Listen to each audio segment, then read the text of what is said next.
Hello, Professor Spira, and welcome to the High Vibrational Life Podcast. I'm so happy to have you with us today. I am happy to be here. Thank you so much for inviting me. I'm going to give a little introduction to you, but before I do, I just want to share with the listeners that this will be on YouTube. So for those of you, I usually record just audio, but whenever I interview someone, I put it on YouTube. So check it out there. It'll probably be more fun. So Professor Spira, I want to give you a little intro just in terms of sharing some highlights of your story. Just to give you a little background, I don't know how familiar you are with the podcast, but High Vibrational Life, it's really all about the law of flow in physics and how all of nature evolves through the process of flow. And so that's why I'm so interested and fascinated with your work, other than my own journey, which is moving more and more to a plant-based diet. I've been plant-based, mucus-free diet. Yeah. So that's part of the reason, though, that I'm so fascinated with your work is because it really is all about flow, great flow in the body. So I'm really excited to talk to you about that. And our listeners, most of them are pretty, really committed seekers, like wanting to live their best life. Many of them have studied spiritual principle and life principles for years, maybe decades. And I know that most of the listeners of this podcast would be willing to do anything, just really anything to live a high vibrational life. And so there's so much conflicting information about diet that's why I wanted to have you on, so that you could share your perspective and, inspire us the way you inspire everybody with your work and how you demonstrate your life. But just to give the listeners a little background, Professor Spira wasn't always Professor Spira. He was a young boy, 19 years old, 300 pounds, chronic illness, chronic migraines, chronic allergies. I mean, there's a long list, right? Long list of ailments. Yep. And I'm just going to share a couple of things, and then I'd love you to add to it. Had the fortune, luck, or destiny of meeting Brother Air, who became sort of like a mentor to you, and it feels intuitively like a brother, like a real brother. Yeah. Or someone close. Yeah. Beautiful relationship. Yeah. I always just love seeing you guys interact. And so Brother Air watched young Professor Spira eating a big plate full of ribs or something, and the chicken wings, the jam session. So they're musicians, they're playing, and Brother Air just couldn't contain himself. So he started sharing, must have seen something in you, because I have the impression that he didn't just share with everybody. Right. And he had took a while before he shared it with us, because I knew him almost a year before we had that moment where he just said, okay, look, I gotta talk to these guys. And because I was there with my friend Ryan, saxophone player, and but yeah, he told us, and we ended up having this 3-hour discussion, or might even longer than that. Just after the session, we talked another couple hours outside, and that was it. Then I went and got the book, The Mucus Diet Healing System by Professor Arnold Ehret, and as they say, the rest is history. And total transformational path. What a beautiful story. What a beautiful story. And so I want to drill down on that a little bit more, but I'll just finish by saying Professor Spira has many books out. I'm reading them, I'm getting through them, and I would highly recommend checking them out. And if you're interested in anything we talk about today, and I'll link his website at the end. So going back to that night where Brother Air inspired you, what did he say to you? Like, because we're talking to people who've maybe never even heard of this. So how did he present this to you? So he just started talking about the ideas like, well, you know, your instrument is not your instrument. Like, what's the real instrument? The body. The body is the real instrument, whether you're playing a piano or a trombone or drum set or whatever it is, the body. And if the body is obstructed and filthy and decrepit and degenerating, then it's not going to be able to perform at its full potential. And that clicked in for me. That I was like, that makes sense. Yeah, the body, you know, because as musicians, and especially when you're at a conservatory, went to college conservatory music, you're practicing 8-9 hours a day trying to master this craft.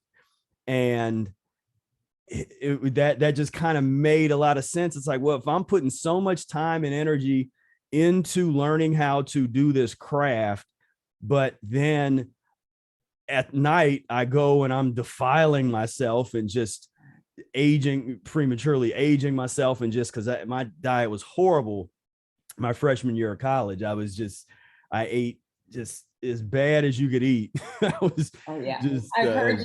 heard you describe some of what you ate, and even I was like, right, it's horrific. Yeah, exactly. And so that clicked in. Another thing that he said that stood out to me was he had did a year where he ate nothing but fruit.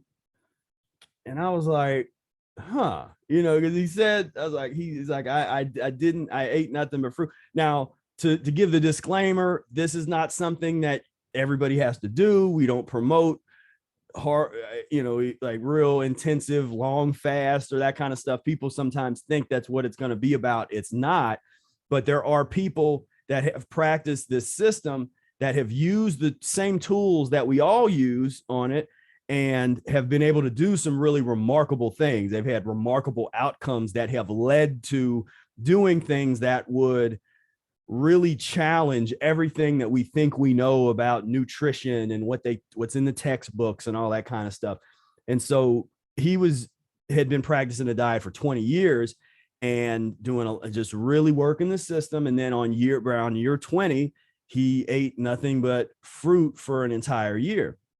And something about that just kind of made sense, because I was like, I'd never thought about it, but I'm like, well, yeah, there's other animals that eat nothing but fruit. And you know, the so-called primates, a lot of them are mostly fruit eaters. So if any evolved species would be able to subsist on fruit, in theory, yeah, I guess humans, like, why not? You know, that kind of makes sense. And so that stuck out. And then I once I read the book, because that's kind of the game changer. When you read the Mucus Diet Healing System book, it lays things out in a very it's like in a clear way, in a unique way. It's different, you know. It's written, it's just different because it's from a different era. It's a different stream of consciousness. Yeah. And but that's what I was looking for. I was ready for it by the time I read it, because I had been getting into esoteric texts and different world religions and all kinds of stuff, just searching. And then here's this book, and I was like, okay, this is what I was actually looking for. Like, this is mind blowing. I love that. And I really love how he started with, your body is the original instrument.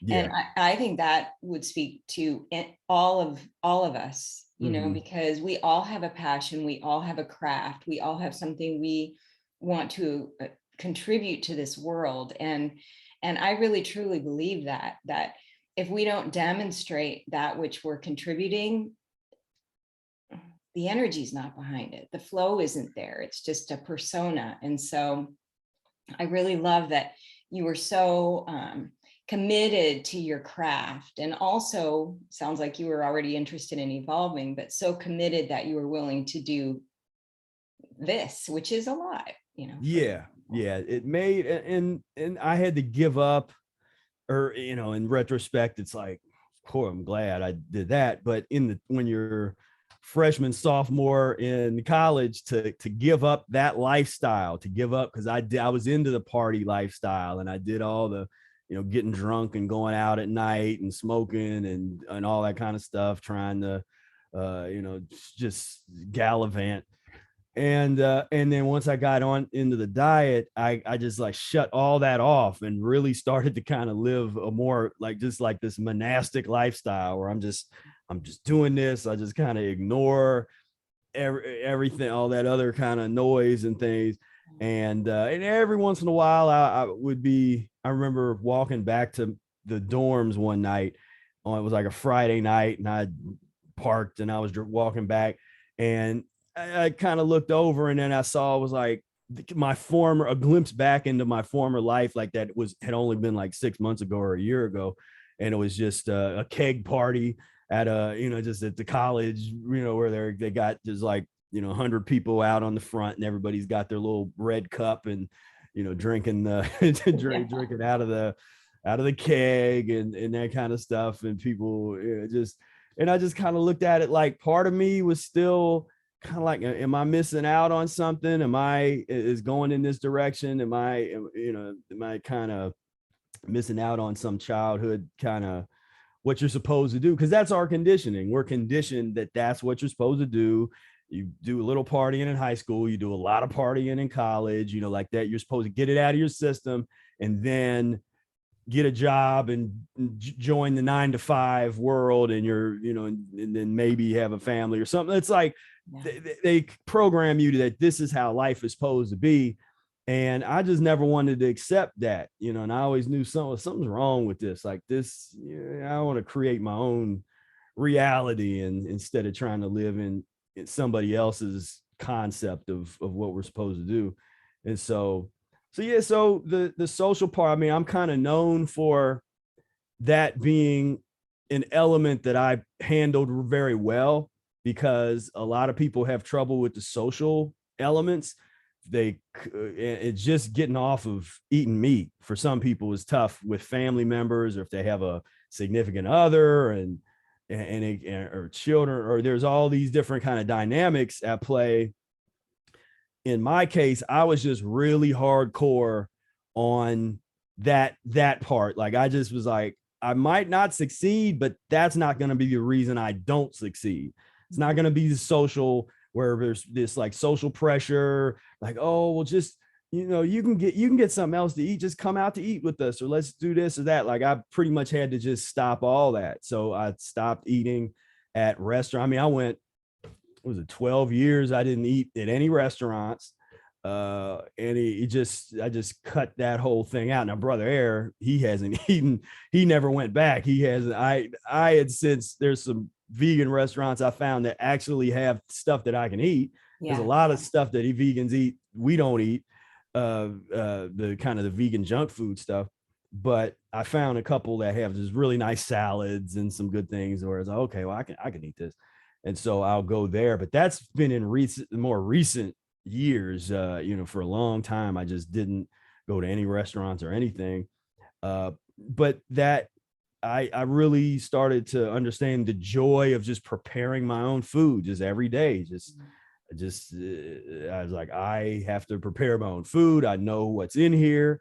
There's no questions. There's nothing. It's just like, okay, I'm controlling this element. And I'm less likely of having a really bad relapse, where, because I had experienced a little bit of that in the beginning when I was still going to restaurants, where I would just kind of get the menu and I'd have all the good intentions, like I'll just get a salad and some vegetables, and then before I know it, I'm ordering some other stuff, or it's really hard for them to, where I'm like, okay, can I just get some like steamed vegetables, but don't put butter on it? And they just look at you like it's like, huh? They just don't know what you're talking about. Yeah. And this is, of course, 2003. For some of you that are maybe live in places like Miami or Southern California, you're like, well, what's the big deal? There's all kinds of vegan restaurants. And yeah, that didn't exist in 2003. There was not any kind of comfy existence when you were trying to be plant-based back then. It was just pretty early on in terms of, just vegan restaurants and the acceptability. It just wasn't accepted like it is now. But yeah. This is, you ever feel like this is your moment? We've got so many things that are happening right now, like this whole back to basics movement, the people waking up, the, established institutions kind of crumbling. It's just like, oh, and here's your teaching just rising up through the concrete, like, hey, you want resilience? Here you go. Yeah, I mean, I definitely feel like, I like to say we had something to do with just even the behind the scenes, just getting the vegan thing out here and the plant-based and just all these, because what we're encouraging people to do is beyond that, but it's sort of like, folks are gonna hits halfway and where it's like, okay, well, let's do this, because it was interesting just watching different famous people and presidents and stuff that started going vegan for health reasons. But yeah, this time in history, it definitely is like the moment that, kind of like our moment, it's time. And they're gonna try I received my first YouTube warning after all, and it was deep, because for so many years I've talked about all kinds of stuff and just unfiltered kind of stuff, and never had an issue. But as soon as we had recently got over 20,000 subscribers, and then literally that week, all of a sudden we had got a warning. I was like, well, wait a what? They turned the algorithm on us now that we just got a few subscribers, not more. Now we get the algorithm. And right. But that's like the battle. That's always been the battle, of sharing this information, where, when you go on YouTube and you see some of this stuff that's on there, you like, how is this even on here? This is terrible kind of stuff. But I'm talking about fruits and vegetables, and maybe have a strong opinion or two about the medical establishment, and no, we gotta shut that down. So, but it's, I'm willing to, okay, I'll play that game. And because what happens is now we say what we need to say on these platforms, and to just keep it where it is, and then invite people into our private spaces. It's like, look, at private membership association, we have our own like just off of Facebook, our own social media platforms, all that kind of stuff. And that's really the future. A lot of the Telegram kind of thing, that stuff is getting Signal. These platforms are really important now in terms of being able to continue to have these conversations that we want to have without obstruction, without the centralized forces coming in and trying to control what we say. Right. Well, two things. First of all, their control is in direct proportion to your momentum. So congratulations. Thank you. And the second thing that I would say is going back to, you just used the word obstruction. So let's go back to basics for our listeners here. Mm-hmm. Mucus-free diet. Tell us, like, what does that mean, and how does it promote flow in your body, in your life? And this is a completely kind of unrelated question, but I know you experienced some trauma as a child too. And so how has this journey kind of facilitated or aided your healing on all levels? Yeah. So Mucus's diet. So the Mucus's diet healing system, which was written in the early 1920s by Professor Arnold Ehret, it is a therapeutic transitional dietary and lifestyle methodology to take you from wherever you're at right now, however you eat now, and gradually transition toward a mucus-free lifestyle. And what does that mean? So mucus-free involves foods that do not leave behind this slimy residue. So think of something like, I know some of you probably enjoy your rice, but problem with rice, well, one thing, a lot of people know that rice, you create glue out of rice. You can go with some rice flour or just some rice and you cook it down long enough, it'll turn into this glue. And some of that's the same type of glue that was used for the Great Wall of China. We see how long that stood up there. So what Arnold Ehret explains is that these foods that degrade into glue, yeah, they partially digest, but there's a nice amount of residue that doesn't. And in some cases of deeper constipation, big parts of stuff is not leaving the body, and it sits in there and festers, and you get these you get the worms that start building up, the decades old feces stones, just overall constipation. Because when Ehret says that every disease, no matter what name it is known by medical science, is constipation, a clogging up of the entire pipe system of the human body. So constipation, not just bowel constipation, but cellular constipation, like from head to toe, we're just obstructed. Our lymphatic system is stagnant and not moving. We have all of this uneliminated waste from years and decades of just the residue just building up of eating the stuff like the rice. And then if you get into the pus, we call pus forming foods, meat and dairy, those are very concentrated forms of mucus that are just in the long run just very dangerous. And that's why there's this uptick in so much of the different diseases and the things like the colon cancers. And of course, the number one way people die is the heart disease.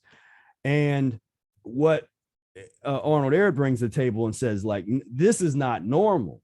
These kind of common illnesses and pathological conditions is not how we're supposed to live. It's not how we're supposed to die. And so he discovered through his own research on himself, and then with thousands of people in sanitariums that he worked at and owned over the years, was that you could put people on a diet that's closer to their species specific diet. And in our case, what is that? So in our case, what he noticed was, we're actually fundamentally a fruit eating species. Just historically, if you go back now, of course, everybody wants to debate that, and you get the paleo people that come out and they're trying to, no, it's raw meat and this, and it's like, no, you go back, you got to go back. You got to keep going back, and you get to the fruit eating, the fruit eating humans. And what we find is when we revert back to that kind of diet, which you can't do overnight. I'm not telling anybody to just go eat fruit. I'm saying just philosophically, you observe like, okay, if we are a fruit eating species, then what ends up happening, people go back to that type of diet, or you learn how to fast properly, and the body starts to heal itself, and people, overcome a number of different ailments and so on and so forth. So that was the discovery that he had noticed. And then brought it over. So he was in Switzerland. He brought that over to Southern California right before World War I, and he wasn't able to go back. And so he was one of the early people in this that brought the back to nature renaissance from Europe, Switzerland. It started in the late 1800s, brought it from Switzerland and Germany over to Southern California, to where it caught on with a lot of, countercultural minded people, and where to this day, there's still the resonance of that time. Of course, in the 60s, it got co-opted, the so-called hippie movement and things.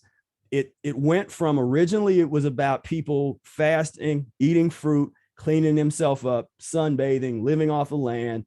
And then it got into, and some people think that it was co-opted, kind of this like by government intervention, but into the LSD tripping and the free love and sex every day with anybody orgy, kind of like that whole 60s version of it.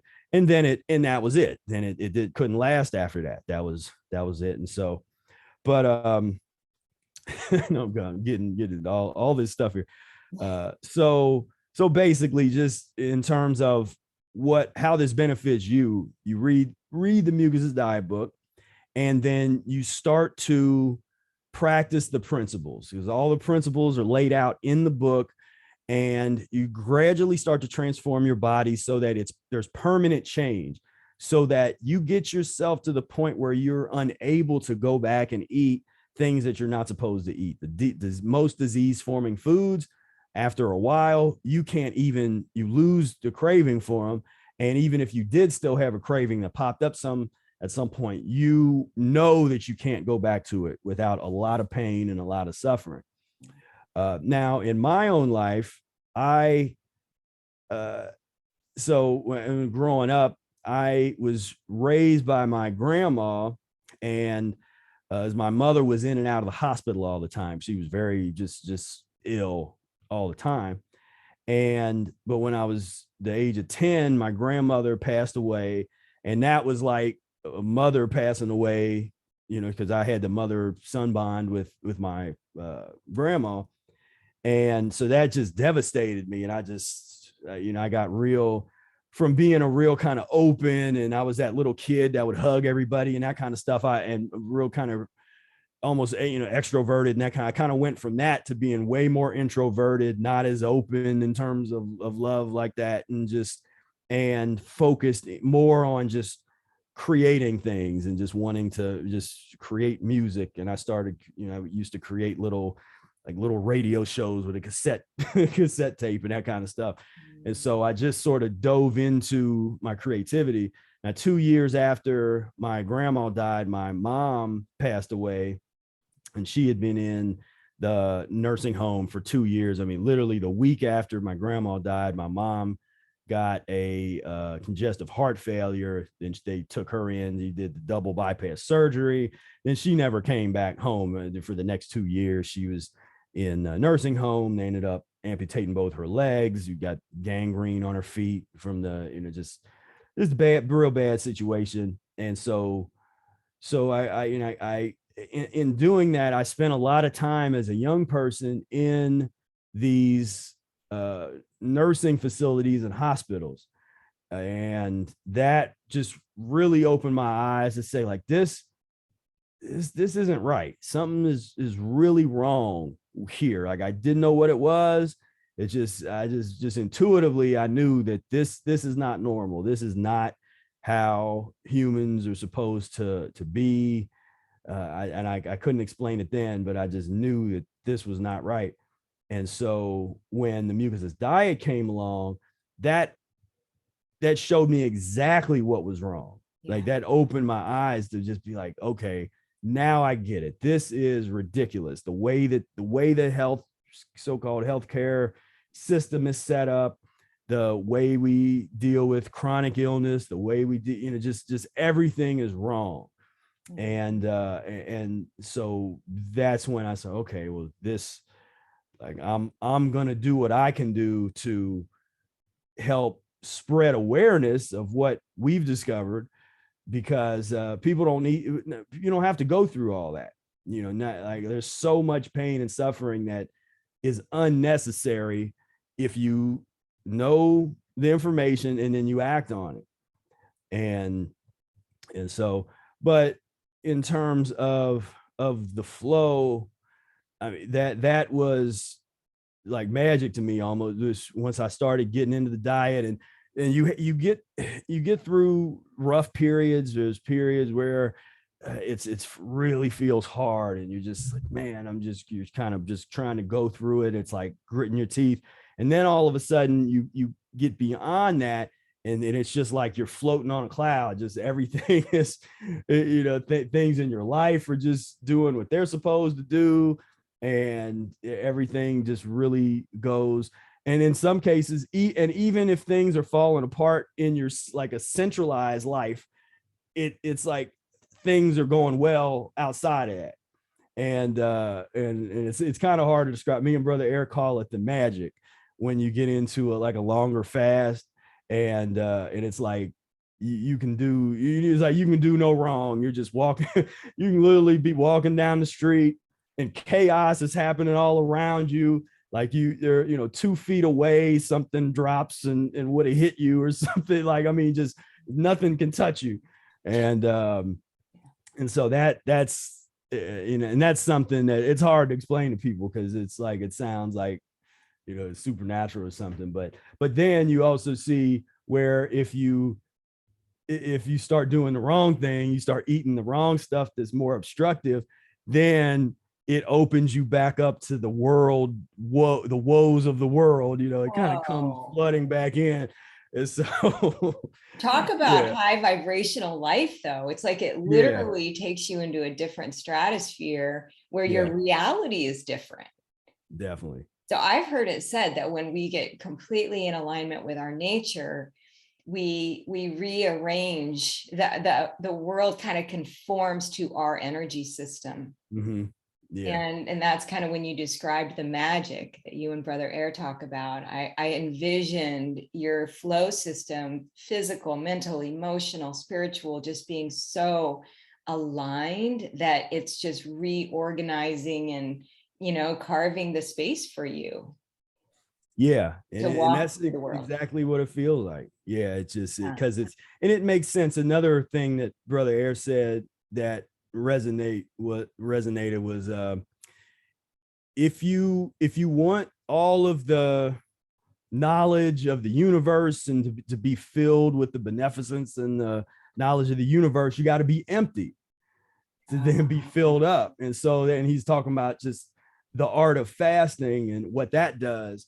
And that was one of those, it sounded interesting philosophically, and then I did it and I saw exactly what he's talking about, because you start fasting and you get over those initial humps. Like once you learn how to do it right, and a lot of people don't do it where they don't do it right, and things don't go well. But when you learn how to really get your body to the point where it's totally feels fine, you're not hungry or nothing, you're not weak, you get in the flow of it.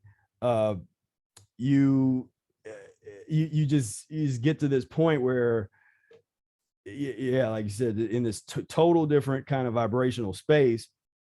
And I didn't get that until I started doing it. And I was like, okay, yeah, I see exactly. Because there's one of the reasons that I went on, I credit the diet for continuing my education to get my master's degrees and then the PhD and all that kind of stuff. I attribute that to the diet, because my education, my ability to understand complex concepts, and my writing and all this kind of stuff really enhanced when I started getting into the diet, just like tenfold. And so that area got so much stronger. And then academia kind of became a safe haven for me while I was focused on practicing the diet. And because I originally was just going to get my bachelor's and then probably move to New York and try to, go someplace and be a professional musician or go on tour. And I've had offers to me, because another thing, like we say, when you start going down this path, you might get offers that you turn down because it's not conducive to your lifestyle. And so with my original plan, I wanted to kind of live the rock star lifestyle and be, get on some of those kind of groups and tour around the world and live that lifestyle. But with the diet, I was kind of like, I don't really want to do that anymore. Not like that. Like I want to tour with our people and spread our love and information that we have about the diet and our lifestyle, but touring with folks that are not into the lifestyle. Like I just was like, I don't want to do that. And I had offers, even some groups of people that, that folks that know, the people in your audience might know, certain kind of famous groups and things that I had the opportunity, if I wanted to jump on tour with them or something, I could have, but it wasn't, by that time, it wasn't even a question for me. I'm like, nah, I'm not, I'm not into that, and, but yeah, but it takes that dedication, that attitude of there's no compromise, man. It's the one thing with me and Brother Air is that we do have this hardcore attitude about this, where it's like, there's no compromise, where we don't care if we hurt someone's feelings, which is stupid. We shouldn't we don't.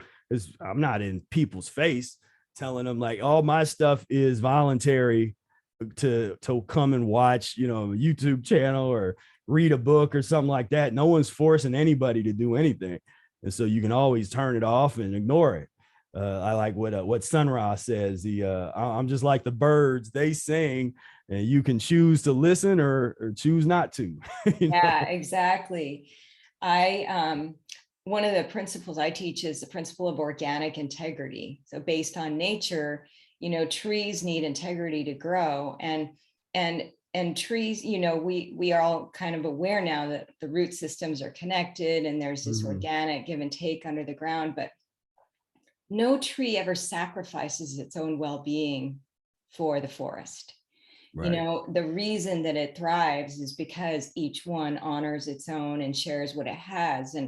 And so this culture of shoulds, and it's just so backwards. I'm really happy that many of us are opening our eyes to that and looking at how we are designed to be in our nature rather than how we're socialized to be, which right. I like to think of it as opposite land. So a lot of us are moving away from opposite land into, flow land, where into nature, right? Yeah. So I have to tell you, one of your videos that helped me so much is one on transition diet. Because I've been on this path for a long time. I never did like meat. So I never had that inner battle. Even as a little girl, I would be like, yeah, I'm good. So giving up meat years ago, that was just no big deal for me. Dairy was a little harder, but I got there, and now if I have a bite of it, I'm like, oh yeah, no. So that's a good sign. But going all the way, to just like fruit and greens and steamed vegetables, it's so big, for someone even who's been plant-based for years, because we love our avocados and our avocado toast and these things. But when I heard you do the video, and also I've read too about the transition diet, it just gave me so much peace and comfort, because my personal experience is that this is a positively reinforcing path. It's not like, really, if you do it right, it's pretty painless, because your body gives you the immediate feedback, and it kind of like guides your path, right? So maybe you could talk a little bit about the transition diet. And I have one specific question, because I feel like I heard you say that Brother Air ate toast for like a year or something like that. And if you could tell that story, just if nothing else for me, because that's helping me. Yeah. And that's been a mission of mine, is to, just to say there's a difference between the idealism of where we're trying to go, where we could go, and then where we're really at, and coming up with a rational expectations in terms of the rate of change.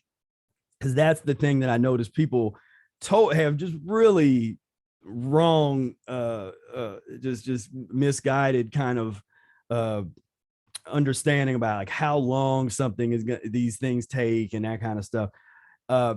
And so in terms of transition diet, that was the key for me. That's what clicked in when I read that book, because I tried other little diets and did these little diet pills and wanted to lose weight and that stuff in that time, and even had wanted to get off of meat, because I was had just subscribed to the Paramahansa Yogananda Kriya Yoga and had been studying that.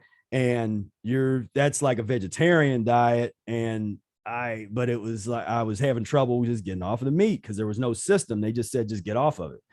And so with the transition, I really learned too from Brother Air, where he showed like, look, even though I did a year on fruit, but it took me 20 years of transitioning to get to that. And in terms of the transition, there are the things to focus on. Some of the principles is like the food combination.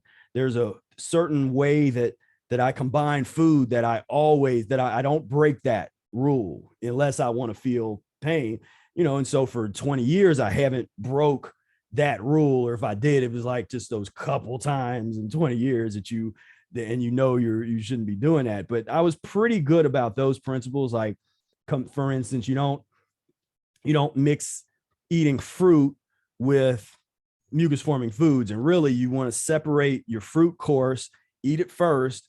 And then if you're going to have a 2-course meal, you would have your fruit course, wait 15 minutes, and then have your vegetable course, which would include like a raw combination salad and cooked, some baked or stewed vegetables or whatever, whatever you're doing. But then there are the mucus lean, Eric calls it mucus lean, which are just mucus forming items, but there's not all mucus forming foods are created equally. And so some eliminate better. And this is really the principle, another principle that you want to look at in terms of when you're choosing your transitional menus is how well does it eliminate? Meaning, how much residue does it leave behind? When you start cleaning yourself up, you get to a point where when you wipe, when you have a bowel movement and then wipe, there really shouldn't be any residue on there. Now that's further down the road. It's going to take you a while to get to that. But after you clean yourself for a while, you'll get to a point where there's very little residue. But if you eat a bunch of mucus forming things and real kind of just gluey kind of stuff, you can be wiping for a long time and it's still not all coming because it's really sticky, so that's sort of one where you can directly see what we're talking about.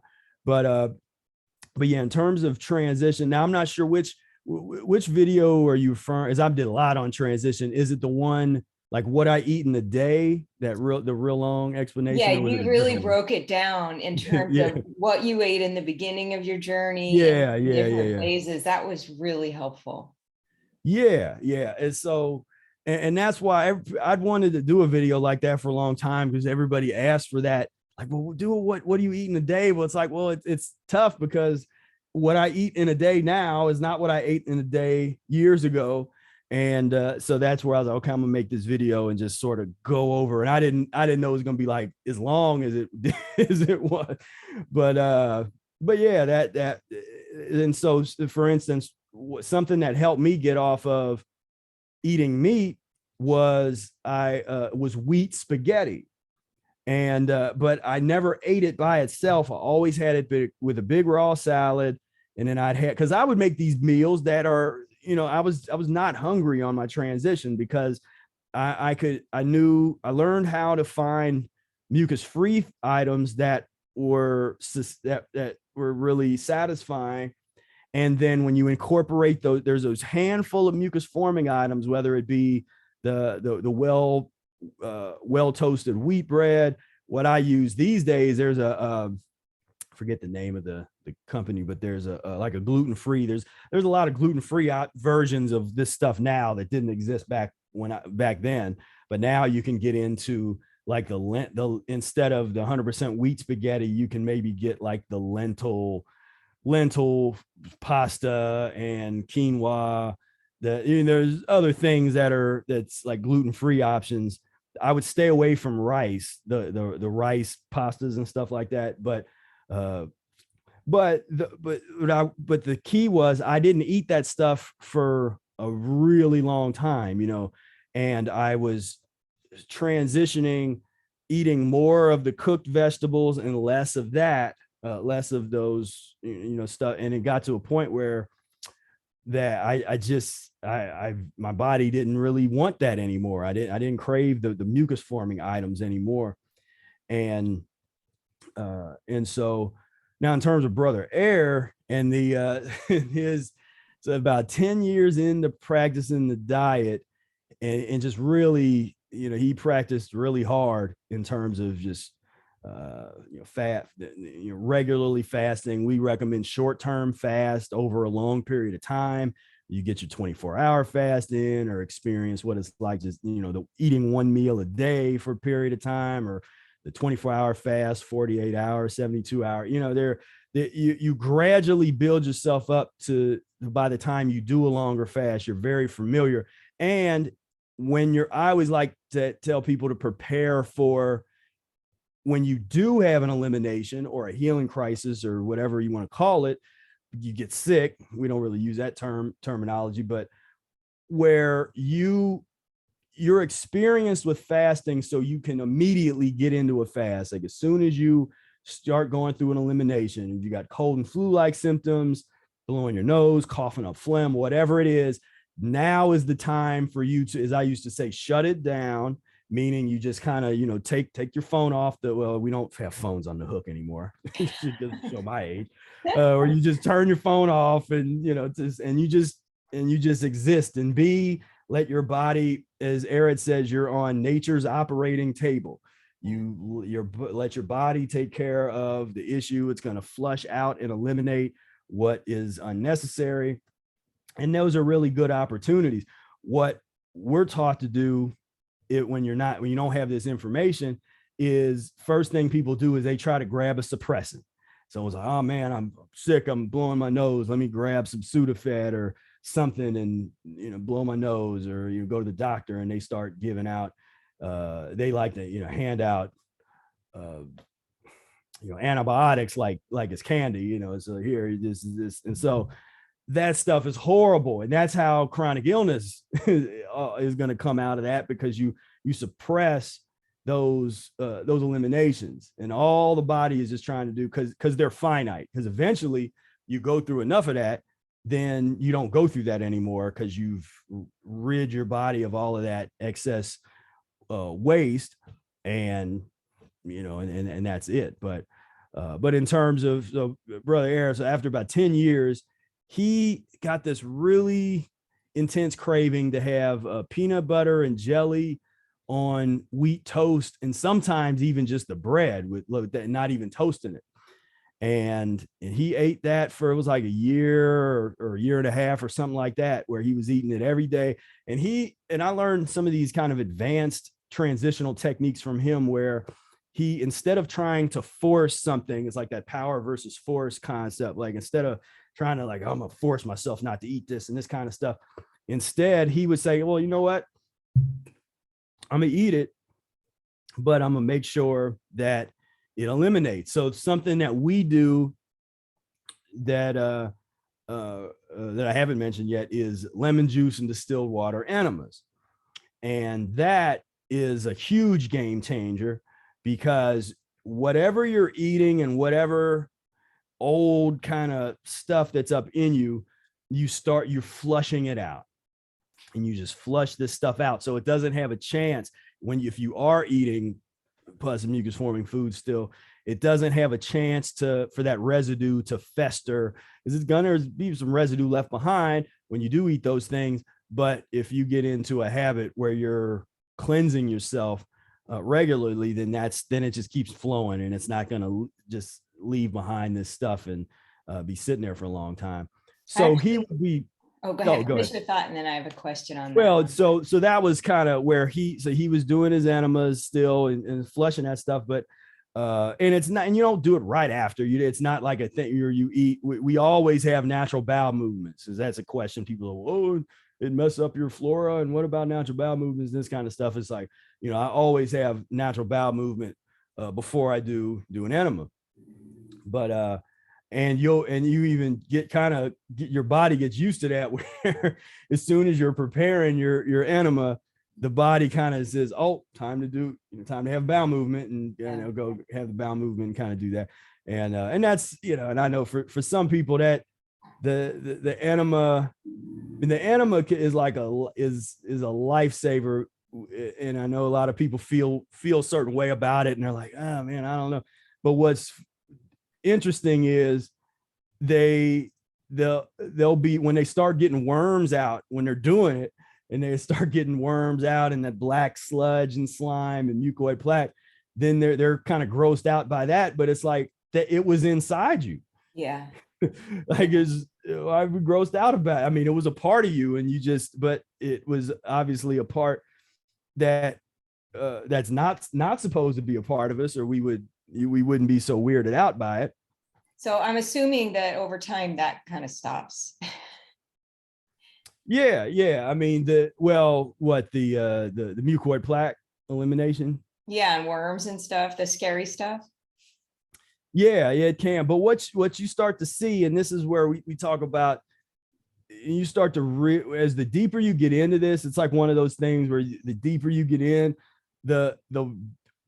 you start to see how filthy we are as a species, like how far we've taken ourselves down into the depths of, and that's why, and I try not to talk too much about that, because it'd be overwhelming for people to get started, where it's just like, hey, just eat your fruit and just do, but yeah, once you start to really, because you're peeling back the layers, and it's the layers of generations of stagnation that's built into our, if you want to use the word DNA or whatever, it's like there's,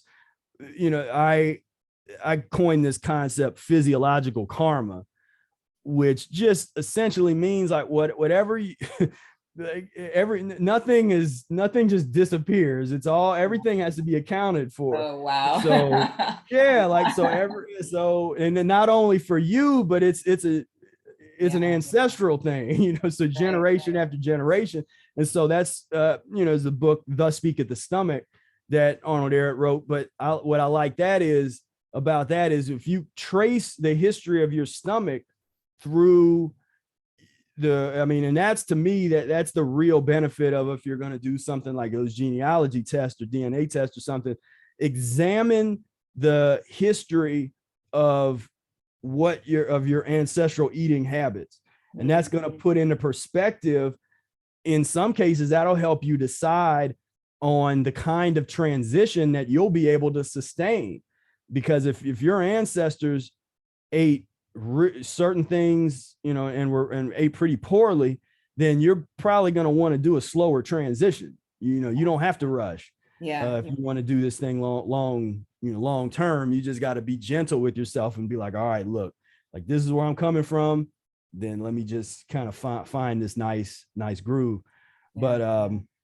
But yeah, there's certain things that definitely transforms. It just it's just like a total different experience. I mean, certain things like, for me, and it ends up being like the double-edged sword, but in my sense of smell got so just almost like superhuman, where I can smell things when I walk into a supermarket. I can tell you what fruit's ripe just walking in the door, just smelling from there, and or what's, and then bad smells, really bad, it's just like, stay away. And I worked on my sense of my hearing but it got way better with the diet. But as a musician, I train my ears, but then with the diet, just same thing. It was like, so a lot of those senses enhance to a different level, especially anything you've worked on, because we also have athletes that go down this path, professional athletes, and they do amazing things in their sphere. Right. That's what they spent their lives working on, those things. And so you're not going to lose when you worked on something like that, and it's not something that's bad. If you've worked on something, your whole life, you'll have those attributes from that craft, and it'll probably be enhanced as you clean yourself up. Well, that goes back to what you were saying, Brother Ehret is saying, is you are the instrument. Yeah, exactly. It's so beautiful. So I could ask you questions all day, and I know we got to wrap up because I don't know how long listeners will stay around anyway, maybe a really long time, but we'll just have a couple more questions for you. You touched on the enema thing, which was one of my questions. Intuitively, I try to run everything kind of through my intuition lens, and I had a couple things come up around that. The first one you mentioned was the flora and the good bacteria. So I'm interested in your perspective there. And the second thing I thought of is, I wonder if that's addicting. Yeah, so those are those are kind of common the common questions with them, where they're like, well, what about the gut flora and that kind of stuff? So what we found is, first, you're not going to kill all that. You're not, there's whatever those, you can't do that. You're not going to kill all the bacteria in your stomach and that. And we tend to not think like that. Some of that kind of thought process, because there's a lot of stuff that we get into that we think like that because marketers have conditioned us to think like that. And so when you always look to see, is there a product that will help this thing that I'm thinking about, whether it's, nutritional deficiencies, the gut, probiotic, prebiotic, gut bacteria stuff, all those kind of things. There's always usually tied to some kind of product or series of products, and there's people that are making their livelihoods selling those items, and so it's important for them to be like, oh, you gotta, kind of keep this and this balance and stuff.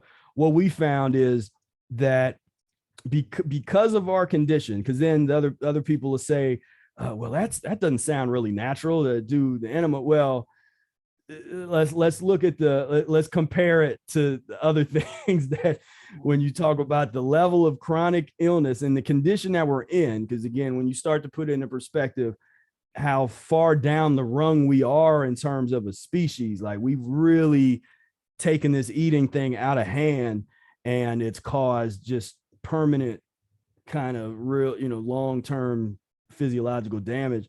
You start to see the great equalizer that is, that you can find animals that give themselves enemas. I mean, that's where the idea came from. The original enema, as so the story goes, it was an Egyptian pharaoh that was that saw a bird. It was a bird that had this long beak that used to, if it would get sick, it would get some water, turn and kind of spray the water into its hind parts. And this pharaoh was really sick, and he's like, well, let's try that. And so they got a gourd and some water and did the first enemas.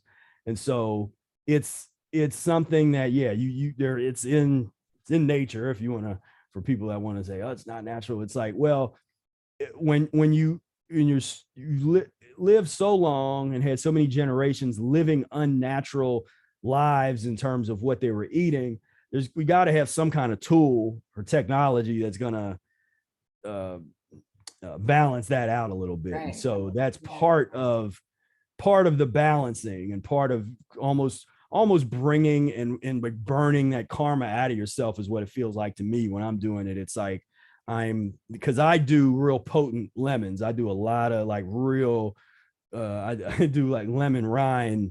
I call them lemon rind enemas. That was kind of my little invention. And they're very, very potent, but I've never had any problems with like natural bowel movements. Because I always tell people, if you're going a period of time and you're not doing natural bowel movements, then hold off on enema for a minute, and then let's work with the diet and the food, because we'll get you having bowel movements. But in some cases, I mean, there's been tough cases where people were just unable to digest food at all. And so, but there's answers for that in the Mucus Diet Healing System book, and things that you can eat that is going to help you get on that path. But yeah, so as far as that goes, I don't see that now in terms of the addicting, because there are cases where I would tell people, certain people, okay, you don't do it right now. Like, let's work with your diet first. Let's transition. Maybe we can get on a couple stomach and bowel. There's a couple stomach and bowel formulas that are similar to the one that is discussed in the Mucus Diet book. They called the inner clean formula in the Mucus Diet book, but there's a few that, because that doesn't exist out, you would have to make it yourself.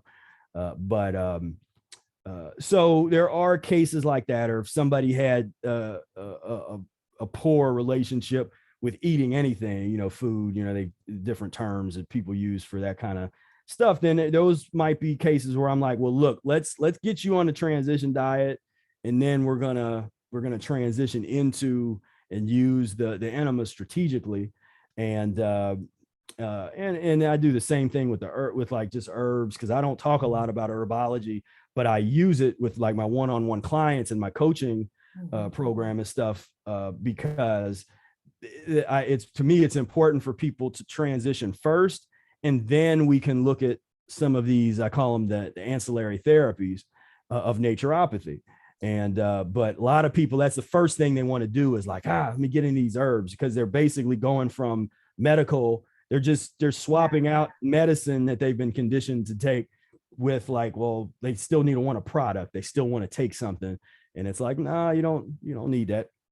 I like that. So it sounds like a lot of what you're saying is the order matters. Don't put the cart before the horse. Don't, this is an advanced practice when you prepare, and it'll facilitate and maintain.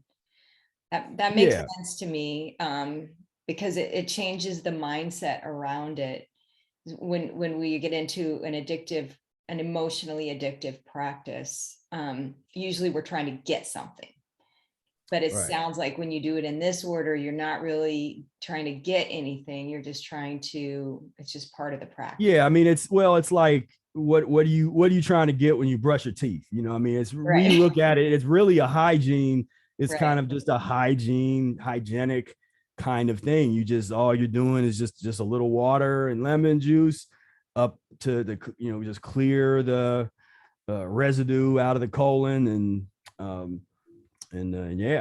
so it's not meant. Now we have a number of people in the community that are really getting into the Kalima board. For anybody has heard of that, that's sort of like a home colonic system. Oh wow! That you put in, it's like this board that you sit on top of your toilet or next to, or kind of on it, and you use like 5 gallons of water, and it sort of flows through, and it's just like a little colonic system. And they're not crazy expensive, but I would like to get one, but I don't have enough room in my bathroom to do it. But I've heard, particularly for people that are really overweight, for people that are unable to lay down on the ground and that kind of stuff, that the Kalima board was like kind of a godsend for them. Nice. People that were unable to do the enemas. Yeah. But so let me ask you about, you said you're fasting before we started recording. You said you're doing a fast right now. Maybe we could wrap up with you sharing what your current fast looks like. Yeah. So I am doing, it's a juice fast, a fruit juice fast. Now, some people, because with the fasting, you get into there's all these different camps of everybody defines fasting differently. And I discussed this in the introduction to the book Rational Fasting, our edition of it that Arnold Ehret wrote originally. And essentially, so if you want to call it a juice feast, then call it a feast. Some people are, if you're really like a hardcore definition fasting person, then for some people, only dry fasting is the only fasting, which would be no liquid, no nothing. And that's the most extreme definition. Then you have the water only people. They say water only. That's the only kind of fasting there is. Anything else, you're not fasting, because there's caloric intake and these concepts that we don't deal with. And then fruit juice fasting. And I like, because I'm coming out of Arnold Ehret's methodology, and there's a reason he wrote the book, entitled it Rational Fasting, because it's not like because I work with these people that work with other people that try to do like 40-day water fast with no transition. They didn't no transition into it or out of it. And then you read the different things where people die, that really didn't have to, if they would have did more of like an Arnold Ehret methodology. instead of a 40-day water fast. That's something that like Brother Air could do, or maybe I could do if I needed to. But that's no, you just want to take somebody off the street and tell them, okay, here, do a 40 water fast, or even a 40-day juice fast. You start with a 24-hour fast, or maybe you start with 2 weeks eating mucus-free or mostly mucus-free, or just you transition and then do short-term periods of fasting. Now I'm at a place where I've done this. I have done really long periods I've done long dry fasting periods. I've done some water fasting periods, a lot of juice, long-term juice fasting or feasting periods. And so this is very familiar, kind of space for me. Yeah. How long are you doing this one? So, and that's another thing. I never predetermine how long my fast is going to be. I really take it a day at a time. Yeah. And I look at and those methods really come directly from Arnold Ehret's, that his type of fasting mindset, where you just observe how you feel every day, observe there's certain changes, and that'd take a while to kind of get into like the details of exactly what I look for and how I'm feeling and that kind of stuff that allows me to decide when to break the fast. And then when you break it, that's like the most important part of the fast, is breaking it properly. Mm-hmm. Because if you don't break it right, you just wasted your whole, the whole fast, and it could, and you can do damage. Yeah. And so breaking, especially when you start messing with the longer fast, you really gotta be vigilant on how you break it, how long, just kind of a transitional process. And but I've been on this one, I think it's been over 2 weeks now, because that's the other thing. I don't really keep track. Like I have people around me will tell me, they'll be like, man, you've been going for 14 days. I'm like, oh, really? That's cool. Well, at a point when you're living, at a certain vibration, time it becomes very irrelevant. And it really does. And one practice that I had got into, like I'll talk about it if I think it's going to help other people. But I learned early on, like I wouldn't walk around just telling people I'm fasting, like some people do. There's YouTubers that get on here as soon as they fast a couple of days, and they're like, I'm fasting, and they're all proud. Yeah, they're drinking their green juice. And it's like this ego thing. And I'm like, and I got, and somewhere I forget, there was some wisdom I've read. I think it was in Arnold Ehret mentioned that or not, but just the concept of fasting, but not telling anybody that you're doing that. And just kind of just where you're doing what you're doing, and people really shouldn't know, really, if they around you wouldn't know. And unless you're, of course, there's different levels of fasting, because when people get into the diet, and if they're really chronically ill, then there are circumstances where we need to like start fasting immediately, or we have to be more aggressive in terms of to really stop this process here and turn things around. But in other cases, I like to just see people more gradually evolve and transition, because once you get to a certain point, your body does tend to take over and say, like, okay, I get it. And it starts to remember, because it's really who you are. It remembers that, oh yeah, this is how we're supposed to live and eat. This feels good. And then it kind of takes over. But to get to that, you have to clean yourself up. And that's why from the beginning, I wrote an article that was like, intuition versus intellect, or it was a part of an article, but it was just this idea of, but for us to save ourselves and save humanity, we have to use both of those. We have to balance it out and understand that at different points, for different reasons, our intuition can be obstructed and our intellect can be obstructed. So we need to kind of find a way where, and that's a good example where when you start the diet,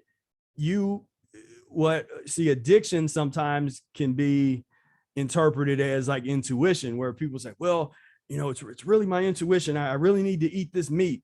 I need to, my body's telling me that this is what I need. And so it's like, no, your addiction is telling you, that's what you need. It's the residue of those old poisons are telling you, because you got to flush that out. You got to clean that. And to do that, that's where the intellect comes in and say, well, to flush that out, let me do a lemon juice distilled water enemas to help flush that out. Let me go and get the combination salads, put these combination salads through my body. Let me, eat more of the fruit, that being a little bit more analytical with it. That we need to be able to do that, because until we get those poisons out of our system, our intuition can be compromised. Absolutely. And, we're drawn to what we are. Mm-hmm. Right. Okay. This is so helpful. And I really do believe that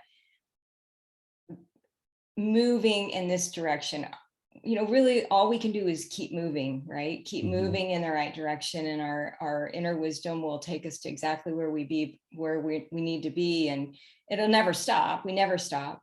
And in my lived experience, the definitely plant-based, and the more I experience the mucus-free, even a couple of days of that a week I'm trying, and mucus lean most of the time, it's just, the clarity is unreal. Now, I am nowhere near perfect. I know everyone confesses their sins to you.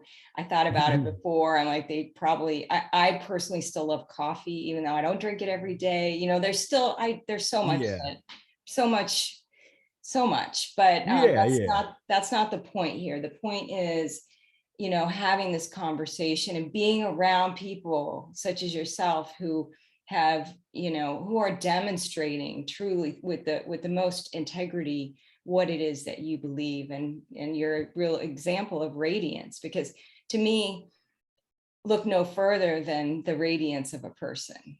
You can see the evidence. So thank you for being with us. And I was a guest on a podcast earlier this week called Pieces of a Woman, and they ended asking me this question, and I was like, oh, I'm gonna ask Professor Spira this question as a closing question.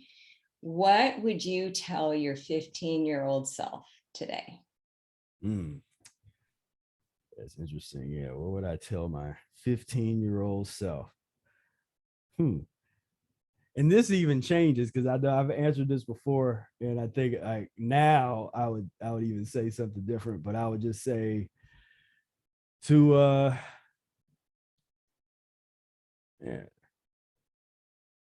just keep. Let's see. Yeah, that's a good question. Because I had thought about that in a while. Because and I had just watched a movie where forget the name of that movie, but the guy went back in time, and he's like talking with his young self. But my 15-year-old self, I would say to the thing is all the stuff that I would say I did anyway.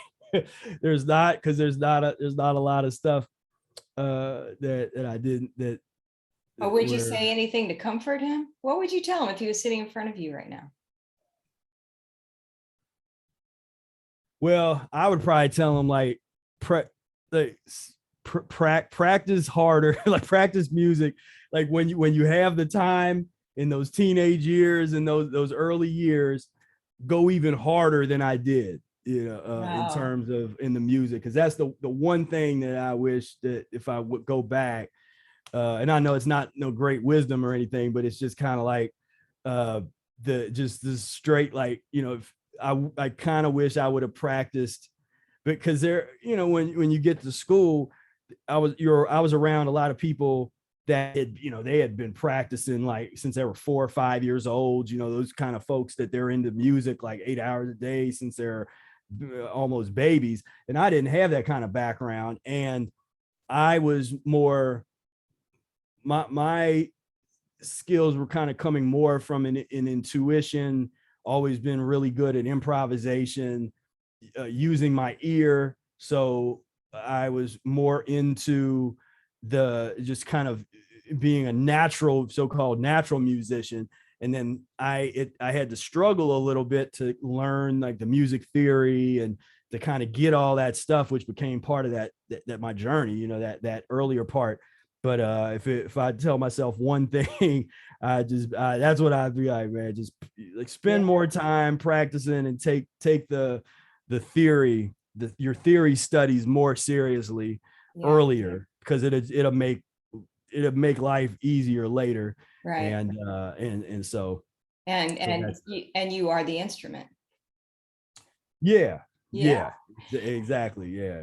So for those of you who want to learn more, Professor Spira's website is mucusfreelife.com. There's a wealth of information on there. You have an online course, you have your books, you have group coaching, all kinds of amazing things, tons of YouTube content. So check him out. And thank you for being with us today. It was just such an honor to catch up with you and to learn a little bit more about where you're at with all this, and also to share this message with people who are wanting to live the highest vibrational life possible and kind of get tripped up on all the different messages. So thank you.